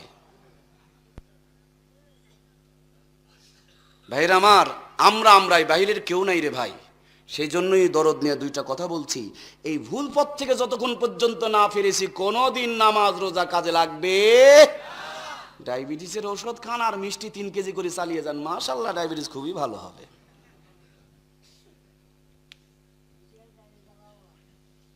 আমার প্রাণের ভাইয়েরা, জোহরের 4 রাকাত নামাজ, জাতির পিতা হযরত ইব্রাহিমের স্মৃতি, আগুনে ফেলার জন্য শয়তানকে দাওয়াত দিয়ে নিয়ে গেছে। শয়তান মুচকি হাসি দিয়া কয় ইব্রাহিম, শয়তান মুচকি হাসি দিয়া বলে, নমরুদ রে, কিয়ামত পর্যন্ত যত বুদ্ধি খাটাও কাম হবে। কারণ ইব্রাহিম আলাইহিস সালামের প্রভুর পক্ষ থেকে একদল রহমতের ফেরেশতা সাইয়েদনা ইব্রাহিমকে ঠেসে ধরে আছে, কিয়ামত হয়ে যাবে, ওরে তুমি আগুনে ফেলতে পারবা না। নমরুদ তো চমকে গেলেন, আশ্চর্য হয়ে বলেন, বস তাইলে বুদ্ধি কি? শয়তান মাথা চুলকায় চুলকায় কয়, বুদ্ধি আছে একটা, যদি পারো ইব্রাহিমকে ন্যাংটা করো, কারণ ন্যাংটামি যেখানে চলে সেখানে রহমতের ফেরেশতা থাকে। জাতির পিতাকে আগুনে ফেলার জন্য শয়তান বুদ্ধি দেয়, ন্যাংটা করো। পিতার জাতীয় সন্তান আমরা, কথা বলেন ঠিক কিনা? আমাদেরকে ধ্বংস করার জন্য নাস্তিকরা বহুত পরিকল্পনা করেছে, লাভ হয় নাই। বুদ্ধি খাটায় শয়তানের ফর্মুলা চালু করেছে ন্যাংটামির, কথা বলেন ঠিক কিনা? যার কাপড় যত চিরা আর ফাড়া সে মেয়ে মনে করে ততই বেশি দামি আর সম্মানী। কাপড় চিরে ইজ্জত বের করার নাম যদি ভদ্রতা হয়, রাস্তায় গিয়ে দেখবেন আসল জায়গা বের করে কুকুর জাতিকে দেখাই, তাইলে মা বোনের চাইতে কুকুরকে বড় ভদ্র বলতে হবে, কথা বলুন ঠিক কিনা? ঠোঁটের মধ্যে লিপস্টিক লাগায়া স্বামীরে বাদ দিয়া রাস্তায় রিক্সাওয়ালা ভ্যানওয়ালারে দেখাইতে পারলে, ঠোঁট লাল টুকটুকা বানাইতে পারলে যদি ভদ্রতা সাজা যায়, চিড়িয়াখানা গিয়া দেখে আসবেন বিনা লিপস্টিকে বান্দরের পিছন সারা জীবনই বেশি লাল, কথা বলুন ঠিক কিনা? আমার মায়েরা, আপনারা মায়ের জাতি, সম্মানী জাতি গো মা, কি বলবো আপনাদের জন্য, বলতে গেলে মুখের ব্রেকটা চেপে আসে, তারপরে না বললেই যে চলে না।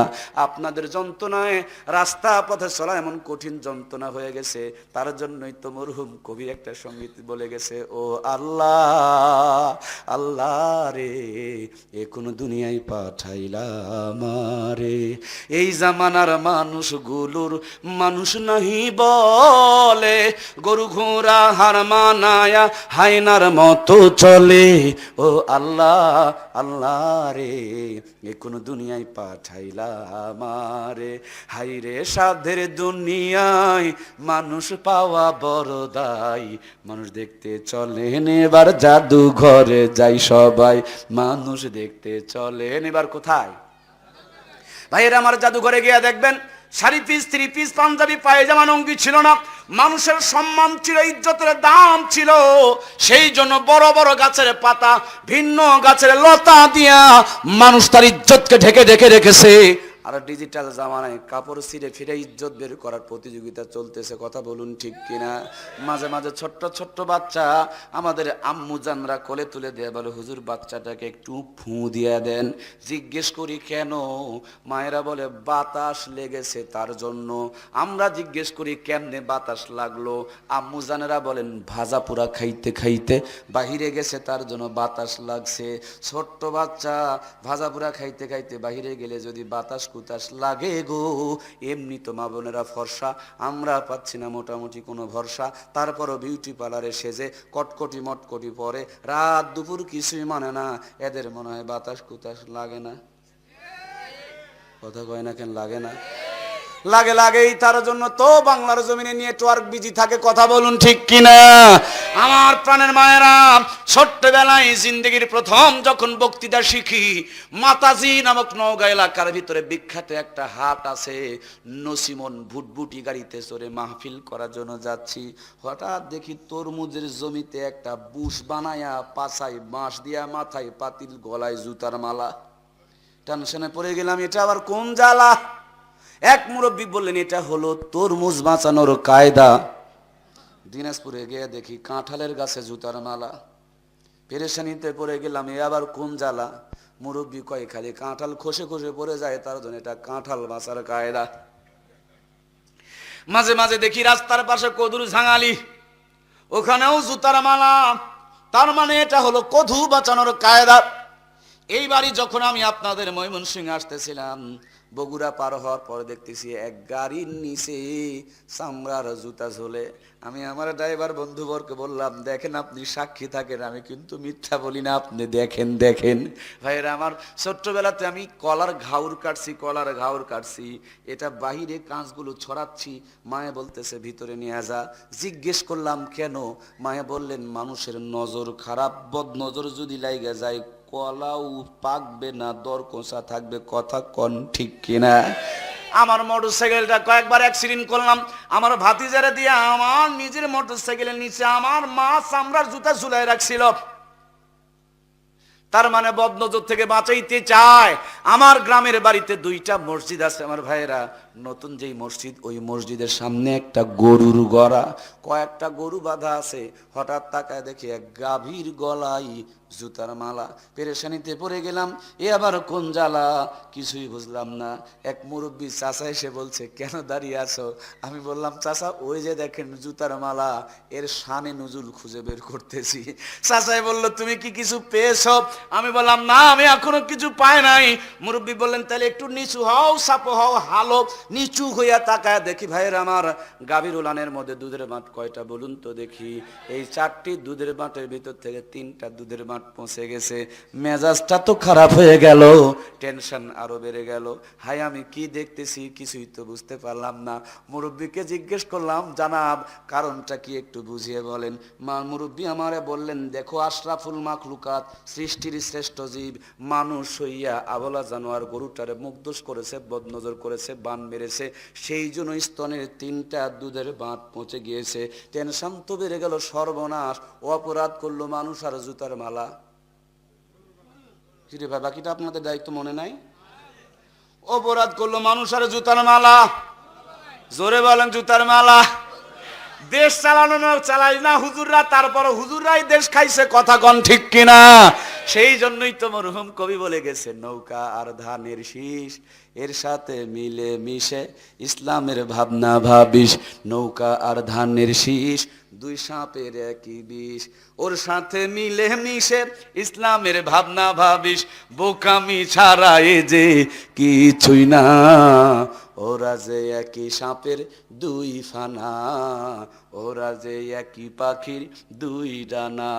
কম্বল চুরির গুনাহ লইয়া কেউ বা দেখো রাত কাটাই, গমের বস্তায় সিঁড়ি কাটিয়া কেউ বা বগল বাজায়। কম্বল চুরির গুনাহ লইয়া কেউ বা দেখো রাত কাটাই, গমের বস্তায় সিঁড়ি কাটিয়া কেউ বা বগল বাজায়। চোরে চোরে তালতো ভাই, ওদের কোনো বিভেদ নাই, আমেরিকা ভারত ওদের ঠিকানা। ওরা যে একই পাখির 2 ডানা, ওরা যে একই সাপের 2 ফানা। কথা বলুন ঠিক কিনা? আমি বলিনি, ওদের নেতারাই বলছে। আমার কম্বল গেল কই? আমি বলি নাই, খালি আমি শোনাইলাম। আমার মহব্বতের ভাইয়েরা, উলামা ইকরামে জাতির শ্রেষ্ঠ সন্তান, তাদের বিরুদ্ধে কেন বিষোদাকার চলছে?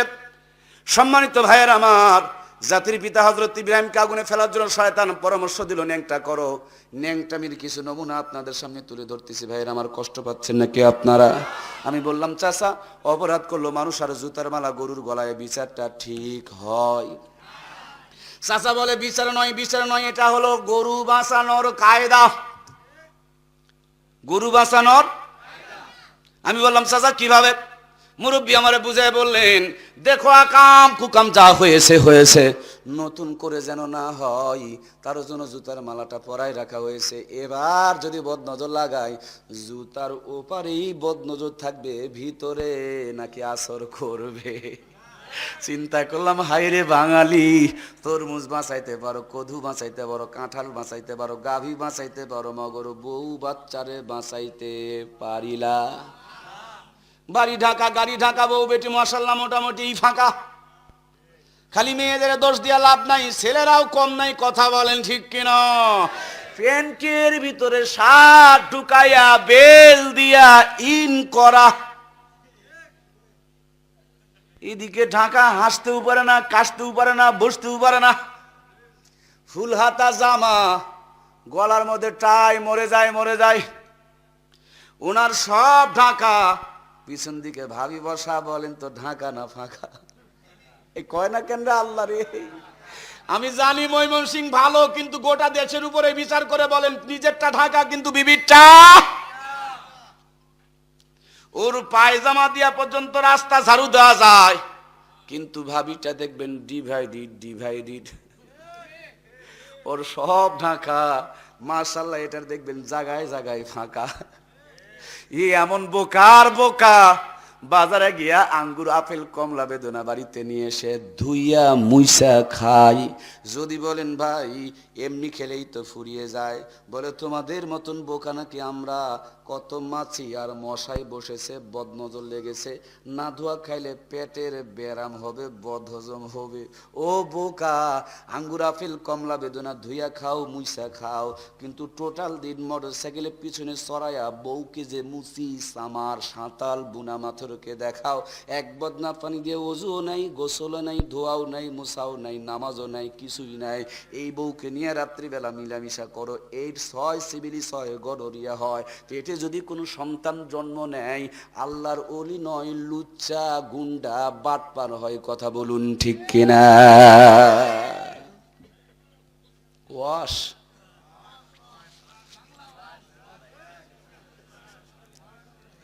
আল্লাহ, আল্লাহ জাতিকে তুমি হেদায়েত দান করো, বলুন আমিন। আমার প্রাণের ভাইয়েরা, জাতির পিতা হযরত ইব্রাহিমকে আগুনে ফেলানোর জন্য ন্যাংটা করতে হবে, মনে আছে না নাই? পিতারে পারে নাই, সন্তানকে ছাড়তেছেন আমার ভাইরে। ও বন্ধুরা আমার, সাইয়েদিনা হযরত ইব্রাহিম আলাইহিস সালামকে ন্যাংটা করবে কে? কেউ যখন সামনে যায় না, ইব্রাহিম আলাইহিস সালামের বাবা আজর কুমার সামনে গিয়া বলেন, আমি আমার সন্তানকে ন্যাংটা করে দিব। যেমনি পায়জামার ফিতায় টান মেরেছে, আল্লাহর পয়গম্বর হাত দুইটা উপরে তুলে আল্লাহকে ডাক দিয়ে বলে, মালিক, দুনিয়ার বেঈমানরা আমার ইজ্জত দেখবে, তাতে আমার আপত্তি নাই, কিন্তু তোমার কুল কাইনাত আমার দিকে তাকিয়ে আছে। আল্লাহ, এত মাখলুকাতের সামনে তুমি তোমার বন্ধুরে কেমনে ন্যাংটা করবা? আমার ইজ্জতের জিম্মাদারি তোমার কুদরতে হাতে দিয়া দিলাম। দুনিয়ার বুকে সন্তান যদি আগুনে পড়ে, বাবাই জীবন দিয়া সন্তানকে বাঁচানোর চেষ্টা করে, শুধু তোমাকে মানার কারণে ওই বাবাই আগুনে ফেলার জন্য আমার ন্যাংটা করে। আল্লাহ গো, তোমার কাছে আমার ইজ্জতের জিম্মাদারি দিয়া দিলাম। আমার আল্লাহ ডাক দে বলে, জিবরিল রে, জান্নাতের ভিতরে থেকে জলদি করে একটা জান্নাতি জব্বা নিয়ে যাও। জব্বা এমন একটা পোশাক, পায়জামা লুঙ্গি খুলে নিলেও ন্যাংটা বানানো যাবে না। এই জন্য তো বলে, মনে বড় জ্বালারে পাঞ্জাবিওয়ালা। আমার ভাইরা, জব্বা নিয়ে যদি আলোচনা করি 3 ঘন্টা সময় কেটে যাবে। এই জব্বা দুনিয়ার পোশাক নয়, এটা হলো জান্নাতি পোশাক। জব্বা যদি কেউ আদায় করতে পারে, জব্বার খাতিরেই আল্লাহ জান্নাত দিয়ে দিতে পারে। জাতির পিতারে জব্বা দিল আগুনে ফেলার সময়, ওই জাতির পিতার একজন নাতি ছিল, নাম হযরতে ইউসুফ আলাইহিস সালাম। সুন্দর আর সম্মান দেখে 10 ভাইয়ের হিংসা ধরে গেল। এখন আলেমদের সম্মান দেখে নাস্তিকদের মাথা ঘুরে। কথা বলেন ঠিক কিনা? টাকা দেয়, পয়সা দেয়, হাদিয়া দেয়, হুজুর হুজুর করে, তার জন্য ওদের মাথা চুলকায়, আর হুজুরদের সম্মান ক্ষতি করার জন্য চক্রান্ত চালায়। কথা বলেন ঠিক কিনা? 10 ভাই হিংসা করিয়া ছাগল চড়ানোর নাম দিয়া বনের ভিতরে নিয়া জামা কাপড় খুলে নিয়া কুয়ার মধ্যে ফেলে দিয়া ছাগল জবাই করিয়া রক্ত মাখায়া, এই ছাগলের কাপড় রক্ত মাখা কাপড় নিয়া বাবার সামনে দিয়া চোখ টিপে টিপে পানি বের করে কয়, আব্বা, ও আব্বা, আমাদের ছোট ভাই ইউসুফ রে তো বাঘে ধরে খাইছে। বাঘে যদি মানুষ খায়, জামা কাপড় খুলে থিয়া খায় না ছিঁড়ে ফেরে খায়? কিন্তু ওই বাঘটা ছিল ডিজিটাল বাঘ। আমার এই কথা বোঝে না? এখন দেখেন না, ডিজিটাল হুজুরদের বিরুদ্ধে খালি ষড়যন্ত্র চাপায়। ওরা বোমা ফাটায় আমাদের ঘরে চাপায়, ওরা অস্ত্র বানায় আমাদের ঘরে চাপায়, ওরা আমাদের প্রথম কেবলা কেড়ে নেয়, আবার আমাদের সন্ত্রাসী বলে। ওরা বার্মায় মারে, আমাদেরকে সন্ত্রাসী বলে। ওরা ইরাক দখল করে, আমাদের সন্ত্রাসী বলে। তার মানে যত আকাম করে ওরা আর চাপায় আমাদের ঘরে। কথা বলেন ঠিক কিনা? এদের দাদারা এটা আগে শুরু করেছে। কথা বলেন ঠিক কিনা? ও বন্ধু, কিচ্ছা বলি নাই, বাস্তবটা বুঝাইতে চায়। 10 ভাই মিলে ষড়যন্ত্র করে ছাগলের রক্ত মাখায়া বাবার সামনে যখন কাপড় দিয়েছে, আব্বাই খালি কাপড়টা নাড়ে আর চিন্তা করে, বাঘে যদি মানুষ খায়, ছাগল ছিঁড়ে ফিরে তো খাবে, কিন্তু বুতামও ছিঁড়ে নাই, আঁচড়ও লাগে নাই, খালি মুখের মধ্যে নেয় আর চুমু দেয় আর কয়, বাঘ রে, ও বাঘ, খাইলি খাইলি, মগর তুই সভ্য ভদ্র বাঘ রে বাঘ। আমার বাচ্চাদের খাইছস, মগর জামাটা খুলে তুই খাইছস, তোর জন্য ধন্যবাদ জানাই। আল্লাহ ডাকতে বলেন, পয়গম্বর বুঝেছো, মগর বলিও না, যদি বলো তাইলে তোমার সন্তান এখনো কেনানের কূপে ওরা পাথর দিয়ে মেরে ফেলে দিবে। বাংলার জমিন সহ বিশ্বে মুসলমানকে যতই সন্ত্রাস বলো, সবাই জেনে ফেলে দিয়েছে মুসলমান সন্ত্রাস নয়, ওই নাস্তিকের বাচ্চারা সন্ত্রাসের গডফাদার। কথা বলুন ঠিক কিনা? মুসলিম কোনোদিন জঙ্গিবাদী হইতে পারে? জঙ্গিবাদ মুসলমানই কার্যক্রম করতে পারে? আমার ভাইরা, মুসল্লি জুতা চুরি করতে পারে, জুতা চোর মুসল্লি হইতে পারে। তাইলে মসজিদ থেকে জুতা চুরি হয় কিনা? আপনারা বললেন মুসল্লি জুতা চুরি করে না, তাইলে আমি করি নাকি? জুতা গেল কই? জুতা হারায় কেন? বলবো বলবো বলবো বলবো বলবো ফেন্সি খোর, নিশা খোর, বাবা খোর, ইয়াবা খোর, গাঁজা খোর, পড়ার নাম দেয়া বাপ মায়ের টাকা দেয়, আর মানুষের মেয়ের পাঁচটানি খালি ফুটায়।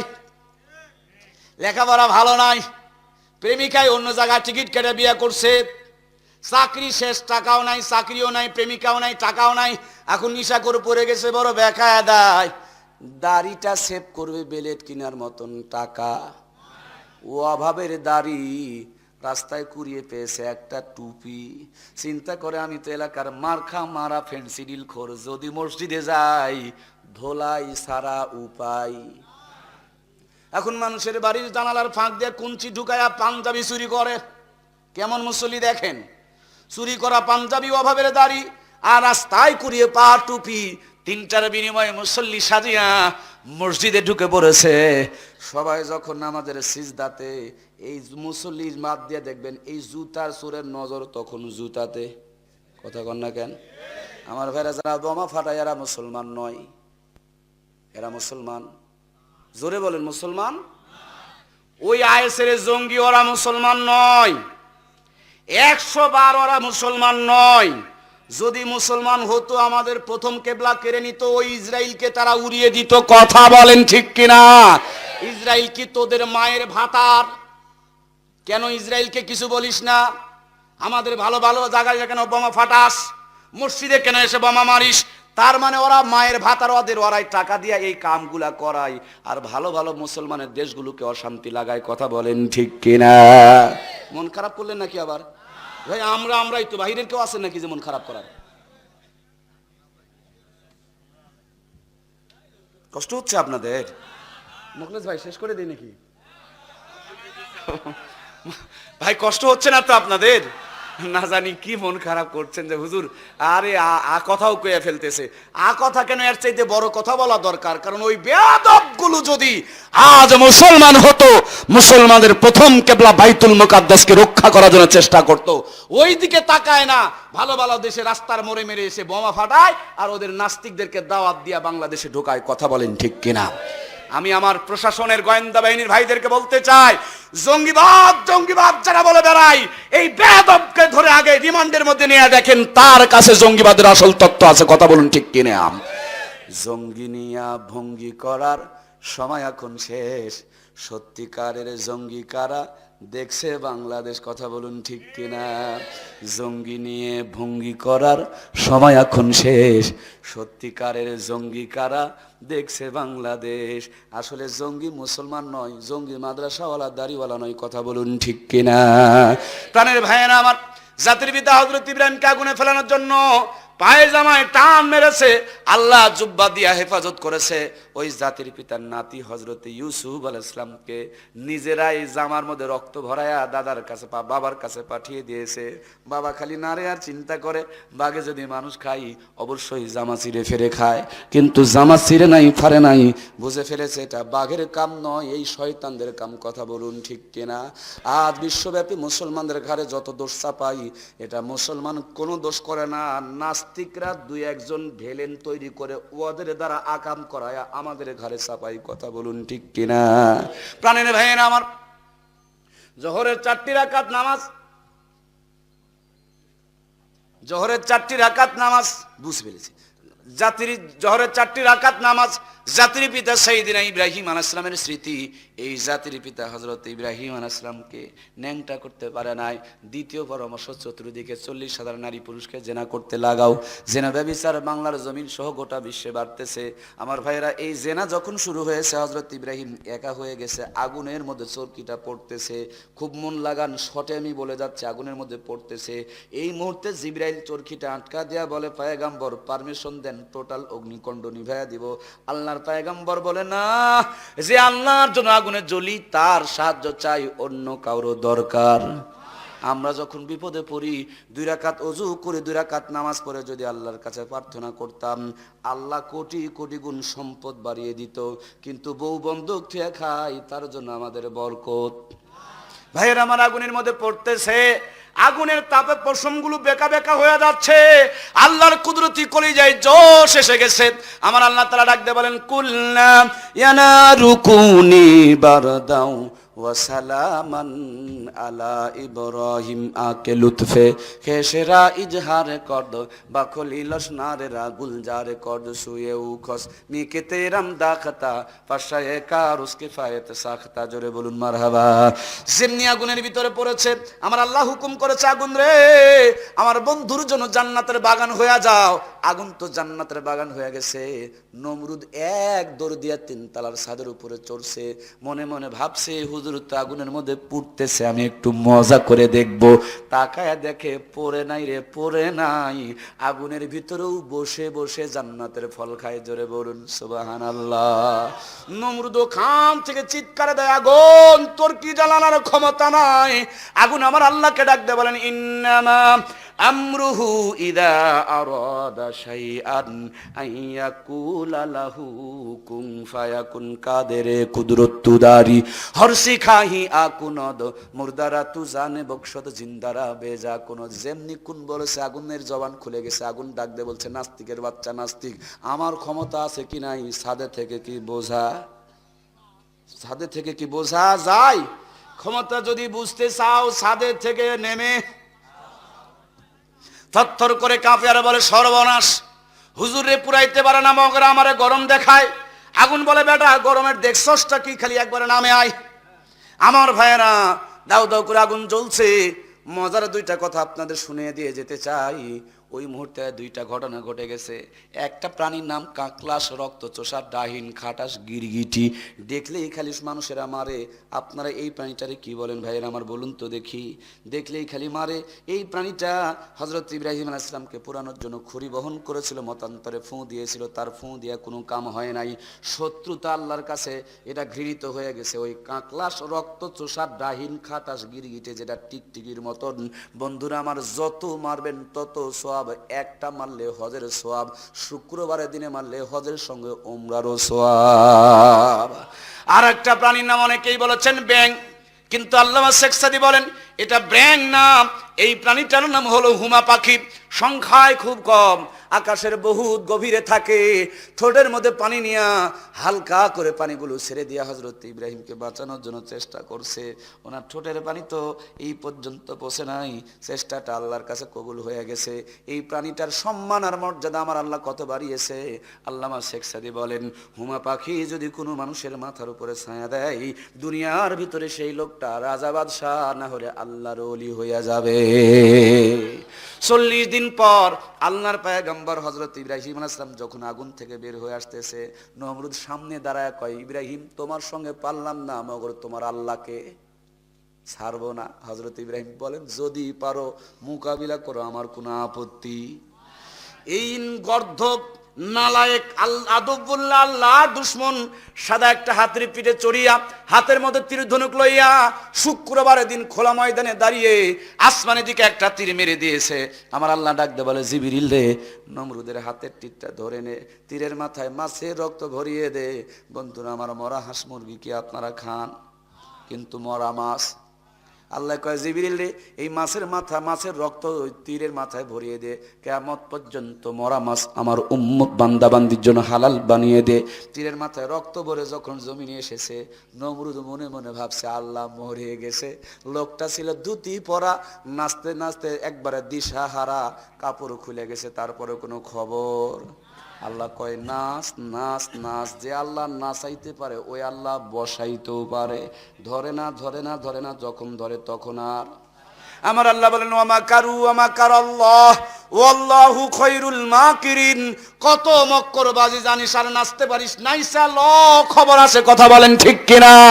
America, Bharat, Britain, Japan, German, গোটা বিশ্বব্যাপী মুসলমানের উপরে যে নির্যাতন চলছে, এই নির্যাতনই বলতেছে মুসলমানের বিজয় অপেক্ষা করতেছে। রাত যত গভীর হয় সকাল তত নিকটে আসে। কুরবানের দিন যতই কাছায়, খাসির গলা দড়িগুলো খুলে নেওয়া হয়, খায় আর উপরের দিকে লাফায়, খায় আর উপরের দিকে লাফায়। মেয়েদের পেটে যত ব্যথা তীব্র হয়, ডেলিভারির সময় তত কাছিয়ে যায়। আমাদের প্রথম কেবলায় হাত দেওয়া মানে তাদের পতনের মুহূর্তে এসেছে। কথা বলেন ঠিক কিনা? আমার প্রাণের ভাইয়েরা, হযরত ইব্রাহিম আলাইহিস সালাম নাকের মধ্যে কাপড় দেয়, নমরুদ খালি নাচে আর নাচে। বন্ধুরে, এমন একটা পর্যায়ে আল্লাহর পয়গম্বর ইব্রাহিম আলাইহিস সালামের চোখের সামনে নমরুদ নাচতে নাচতে যখন ঘায়েল হয়ে গেছে, আল্লাহ কয় দুশমন বড়, ছোট প্রাণী দিয়া শায়েস্তা করব, মশা নামায়া দাও। বড় দুশমন প্রাণী ছোট, ইমাম গাজ্জালি বলেন সেও মশা, আবার ছোট মশা এবং ন্যাংরা মশা। মশা দেখে খালি পালাই। আল্লাহ কয় পালায়া কোনো লাভ, আইনামা তাকুনু ইউদরিকুমুল মাউতা ওয়ালাউ কুনতুম ফি বুরুজিম মুশাইয়াদা। মরণ থেকে যতই পালাও, মরণ তোমায় লইবে গিরি, যদিও সুদূর আকাশ পরে লুকাও সেথায় লাগিয়ে সিঁড়ি। পালায়া কোনো লাভ, পালাবে কোথায়? আল্লাহ কয় আমি যে সেথায়। পালায়া কোনো লাভ। পালাইতেছে, নাচের তাল চলতেছে, তার মানে নাচ ছিল, নাচের ঝোঁক চলতেছে চলতেছে। ওই ঝোঁকের তালে ন্যাংরা মশা, ছোট মশা একবারে নাকের ভিতর দিয়া যেমনি ঢুকছে মাথায় মশা।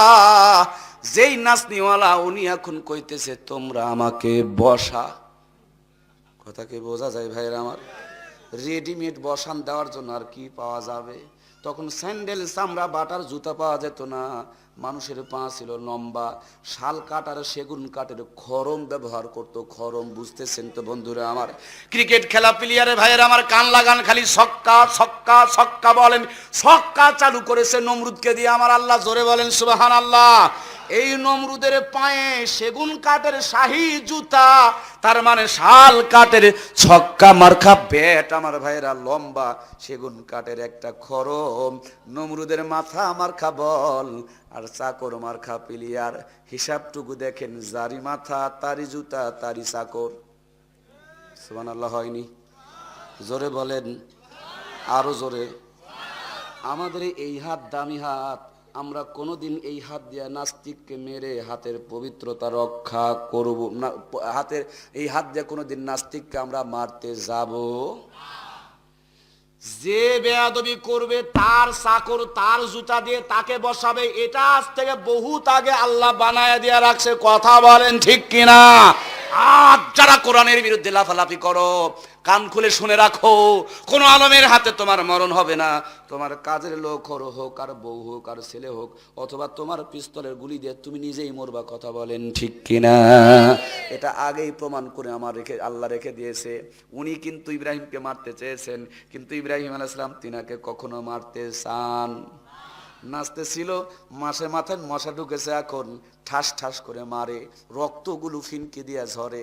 যত জোরে তত মজা। এক চাকরে কয় বস মাথা তো আপনার ফেটে যাবে। আমি বুঝতে পেরেছি। চাকরে কয় বস মাথা তো আপনার ফেটে যাবে। জি ভাই বুঝতে পেরেছি, জায়গা মতন ব্রেক দেবো। স্টেশনের আগে তো ট্রেন দাঁড়ালে কষ্ট হবে সবার যাত্রীদের জন্য। আপনাদের কষ্ট হচ্ছে না তো? আমি মোনাজাত পর্যন্ত পাবো তো? কষ্ট হচ্ছে না তো? চলে একবারে কাছাকাছি চলে আসছি। ধৈর্য ধরতে হবে শেষ মুহূর্তে, একটু খালি ধৈর্য ধরুন বন্ধুরা আমার। আমার ভাইরা খুবই কষ্ট হচ্ছে ইনশাল্লাহ? না কষ্ট হয়নি ইনশাল্লাহ। ধৈর্য ধরি একটু, প্লিজ আমাকে একটু হেল্প করেন, আমি তালকানা হয়ে যাব নইলে। এতক্ষণ পর্যন্ত সাজিয়ে গুছিয়ে নিয়ে আসছি। প্রত্যেকটা জিনিসের পরিপূর্ণ একটা খোরাক আছে। আমি পরে আলোচনা করছি, যা যা দরকার সবই বলবো ইনশাল্লাহ। আমার ভাইরা একটুখানি কান লাগান। যারি মাথা তারি জুতা তারি চাকর, ঠাস ঠাস করে মারে, রক্তগুলো ফিনকি দিয়া ঝরে। এক চাকরে কয় বস মাথা তো আপনার ফেটে যাবে। হুঙ্কার দিয়ে বলে বেটা ফাটবে আমার, ফাটবে তোর বাপের কি। ভাইরা আমার, ক্রিকেট যারা খেলেন, ছক্কাটা জোরে না ধীরে রে ভাই? ছক্কা না মারলে কি খেলা জমে নাকি? প্লেয়ার তো মন শান্তি নয়, দর্শক পর্যন্ত উঠে যায়। আমার ভাইয়েরা, এই চাকর মার্কা প্লেয়ার চিন্তা করে, জোরে মারলেই যদি তোরে মজা লাগে, জন্মের মজা দেখা দিতেছি, এই বলে মাজার গামছাটা টাইট করে শক্ত করে মাজায় বেঁধে চাকর মার্খা আমার ভাইরা ব্যাটটা নিয়েছে, জুতা মার্খা ব্যাট, চাকর মার্খা প্লেয়ার, নমরুদের মাথা মার্খা বরে এমন ছক্কাটা বসাইছে, এক ছক্কা একবারে মাথার ঠুলি আউট হয়ে গেছে। আউট, বোল্ড আউট, ছক্কা, ধীরে না বাইরে, জোরে, একবার সীমানার বাহিরে। আমার ভাইরা আছে না মইছে? মরছে তো আপনাদের ভাষা, নওগাঁর ভাষা একটা বলেন, আছে না মইছে? মইছে, মইছে আমাদের নওগাঁর আঞ্চলিক ভাষা, আছে না মইছে? আমরা যদি কোরআনের বিরুদ্ধে বাড়াবাড়ি করি আমাদের ছক্কা পিটা আছে না নাই? এই জন্য বাড়াবাড়ি করা যাবে। জোহরের 4 রাকাত নামাজ, জাতির পিতা হযরত ইব্রাহিমের স্মৃতি, আগুনে যখন পড়েন দড়ি রশি বাঁধনগুলো পুড়ে গেছে, পয়গম্বরে একটা পশম পড়ে নাই, আগুনে দাঁড়ায়া দাঁড়ায়া 4 রাকাত আমাদের জাতির পিতা নামাজ পড়েছে। ও বন্ধু, জাতির পিতার জিন্দেগি বরাবর হায়াত না দিয়া বিশ্ব নবীকে মেরাজের রজনীতে জাতির পিতার স্মৃতি জোহরের 4 রাকাত নামাজ আমার আল্লাহ তাআলা দান করে দিয়েছেন। আল্লাহ বলেন, বন্ধু গো, তোমার উম্মতকে ইব্রাহিম আলাইহিস সালামের সমপরিমাণ হায়াত দেই নাই, মগর ইব্রাহিম আলাইহিস সালামের স্মৃতি জোহরের 4 রাকাত নামাজ তোমার উম্মতকে উপহার দিলাম। উম্মতকে বলে দিও, কষ্ট করে জোহরের 4 রাকাত নামাজ যদি পড়ে জাতির পিতা সাইয়েদিনা হযরত ইব্রাহিম আলাইহিস সালামের জিন্দেগি বরাবর সওয়াব দান করে দেওয়া হবে।